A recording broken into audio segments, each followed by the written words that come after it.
Good morning, everyone. Welcome back to the Namaste experience. I usually say welcome back to Namaste Village, but I am not at Namaste Village. I am still in Portland, Oregon, visiting my family. But I'm so happy to be able to be here and share this morning and to join all of you. I know that Johannes and everyone else has done a great job of holding the space while I've been gone. I'm going to be back there in a couple of days, but today and tomorrow, I'm going to be here to share. So let's just take a deep breath together. We'll go ahead and begin just allowing that breakthrough of spirit and truth, breakthrough of reality itself. Take another nice deep breath. Let's just spend a few seconds before we begin just feeling that energy beginning to move through us and take hold of us gladly giving ourselves. We are so filled with gratitude that we have the opportunity to join together here in this way and to allow this dream of separation to fade just as the morning mist fades when comes the sun. And we give joy as we feel this new light coming into our mind, into our hearts, into our whole being. We allow this light to take hold of every part of who we are and whatever world we perceive. The dream is ending, and so we rejoice. Take one more deep breath. And so it is. Okay. Well, this morning we are going to be talking about that dream of separation and the idea that there is a collective dream, that we're all dreaming the same dream and we somehow all share responsibility in ending that shared dream. So we're going to go into that a little bit today and see where it takes us. Hello, Brother Jonathan. Good to see you here. I'm looking out and looking. Oh, Caitlin, so good to see you. Are you all in your robe? I love looking at our beautiful community and just honoring all of you. So let's go ahead. I'm going to go ahead and show this little thing I wrote up yesterday, and we'll use that to begin this lesson. As you probably already know, we're entitling this, "You Are Alone in the Dream," which sounds like a very scary thing to hear, but I'm telling you, and I hope you'll see by the end of this sharing, that it's not a scary thing, but it's really the only thing that can help us to release and end this dream. So it begins by saying, would it surprise you to hear that no one sees your dream but you? No one sees your dream but you. You've been told that no one perceives the same world that you perceive, but what if the world you think you're perceiving is not the real world at all, but a dream world of your own making? That would mean that you are alone in the dream. You know, this isn't so hard to imagine when you think that maybe just a little while ago, certainly half hour ago for me, I was asleep and dreaming. And in that dream, I was, of course, the only dreamer, but that dream was populated with many other people having what seemed to be their own experience, maybe their own dreams. And I was interacting with them, and it was no different or no less real than the way I'm interacting with all of you here.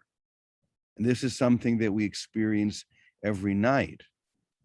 So it shouldn't be hard for us to understand that this dream the dream of separation is not a collective dream. We're not sharing the dream, which is the tendency to believe, but we are in our own individual. In other words, this is my dream right now, and whatever you're experiencing right now is your dream, and it's going to be very different.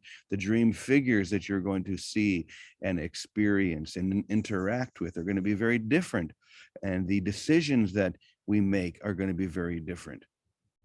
And this is where we begin to realize that if I am alone in my dream, then I alone have the power to end that dream.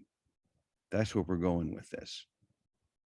So to continue reading, at first, the idea that you're alone in the dream may be frightening, the greatest loneliness. But I promise that when you fully embrace this fact, it will be the first step towards your freedom. When you fully embrace the fact that you are alone, that you are the dreamer of the dream, and you are the only one who can awaken from this dream, you will realize that this is your greatest step toward freedom. Until now, you've believed that your job was to end the collective dream. But I am telling you that there is no collective dream, only the dream within your own mind. Therefore, the only one that needs to wake up is you. The only one that needs to wake up is you. Don't rush over that last sentence too quickly. Once again, the only one that needs to get this, the only one that needs to awaken is you. Now, of course, each one of us says that. So I realize that the only one that needs to wake up from this dream is me. And we each are here to realize that same thing. In other words, I'm not waiting for someone else to do anything, because I'm realizing that the dream is in my mind. And there is a moment of lucidity when I realize that.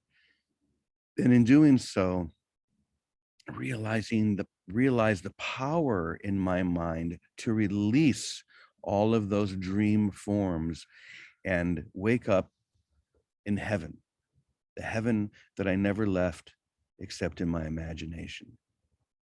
This is a great responsibility. It's great power. It's nothing to be afraid of. It's something to embrace, because this is the path into light. Once again, the only one that needs to wake up is you. When you wake up, all of creation wakes up with you. Don't try to understand this with your mind, because it will be impossible. We say that a lot here. Your mind is there to tell you that the world you perceive with your five senses is real. But I'm telling you that the real world is beyond your mind. You'll never get there with your intellectual mind. Eyes cannot see and ears cannot hear what I am describing, but your soul knows this very well. Your soul understands all of this and is waiting, longing for you to fall into this experience. So trust that knowing. Decide now to end the dream of separation in your mind and let the rest happen on its own. Let the rest happen on its own. You don't need to do anything. You don't need to convince anyone. This is really big, and I think very great news for each one of us to realize that we have the power to end this dream. It's in my mind. Therefore, you have no responsibility in this. Only I have the power to end the dream that's in my mind, and each one of us says that. And it may even for a moment seem like there's a huge group of us saying the same thing, but really it's just me. It's just you. And when we make it this simple, that there's not 5 billion people out here who need to get this. When I get it, I realize it was already gotten. Did you hear that? When I get this, I realize that it was already gotten. It was never really lost. All I need to do is to surrender and be humble. Humility is very important, as I said in the email that I sent out last night.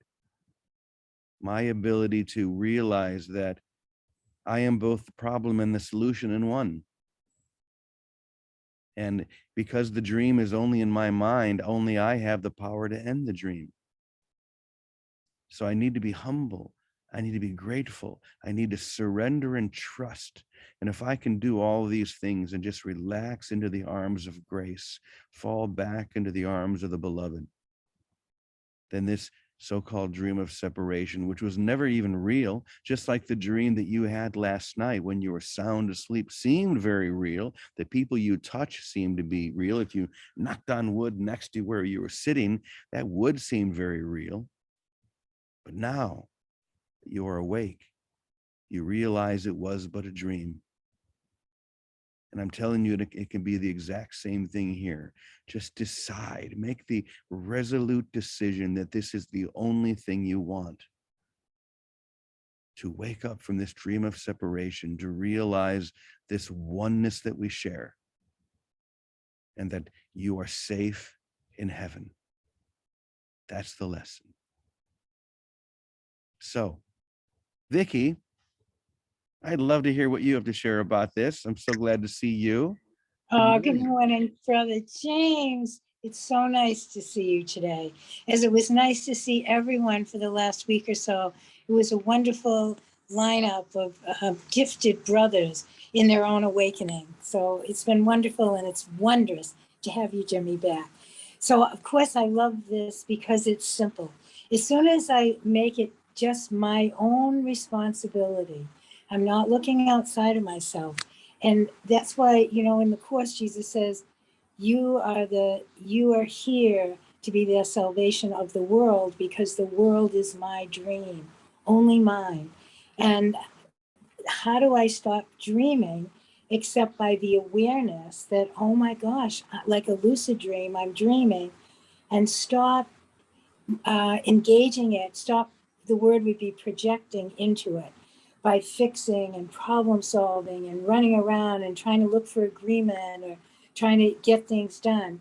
But simply stop with that awareness. Oh, there is something else happening. This is not what reality is. And we all have that inner knowing, or we wouldn't have found our way to this room, this Zoom, or to all the spiritual disciplines that are flourishing now on the planet. So it's finally listening, eyes that see and ears that hear, not the words we all speak, but listening to the frequency or to the melody that's underneath all of our own words and the words of those that seem to be in our dream. And you'll love this, Jimmy. It all comes down to one thing, of course, love, because everyone's either calling out to awaken and to feel love, or they're extending love and they're no longer projecting. So we are here to end projection. When we end our own projecting and trying to solve things on our own, then we end our own dream time.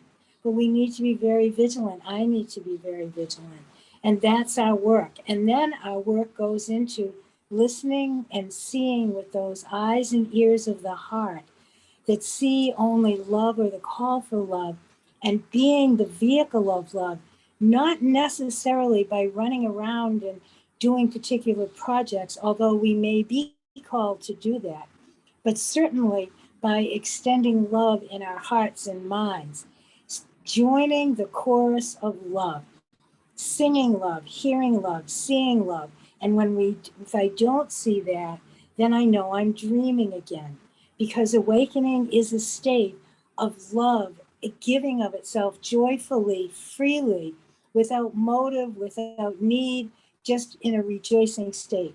That's the seal of our awakening. So it's very simple. If I'm not in that state, then I'm still dreaming. So now I have to stop. So I catch myself. It's just vigilance. Oh, I'm dreaming. I must be projecting. Let me cut it out. That's it. Stop it. Just stop it.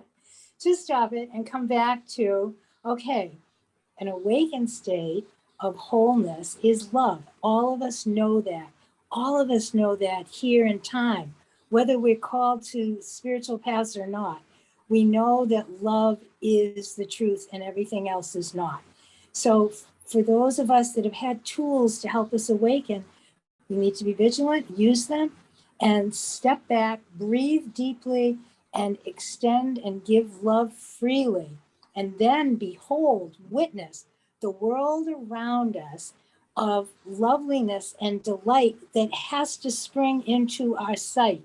It's impossible if it doesn't, because now our minds are not using projection and a selfish will to be separate anymore.